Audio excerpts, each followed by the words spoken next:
Welcome to Tenor Tech, where I solve the problems you didn't even know you had. You start by preparing the essentials.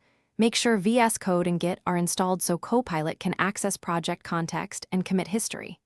Once done, sign in with the account tied to your Copilot license and install the official Copilot extension.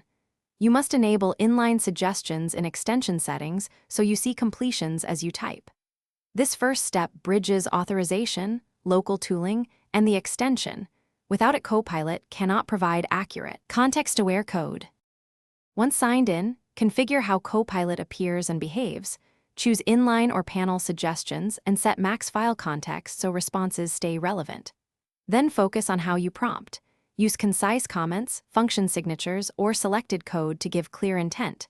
Copilot uses surrounding files for context, so make sure related files are open. As you type, accept suggestions with tab or arrow keys and use multiple completions if needed. This controlled workflow keeps output accurate and predictable. Finish by critically reviewing every Copilot suggestion. Run tests, lint, and static analysis before committing changes. Once satisfied, use workspace settings to lock behavior for the team and commit with clear messages. If things go wrong, say suggestions stop appearing, re-authenticate the extension, reopen Vscode, or increase the context window in settings. These steps restore access to project files and permissions.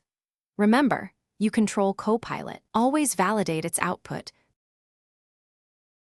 Thanks for watching. Subscribe to keep your life in tune.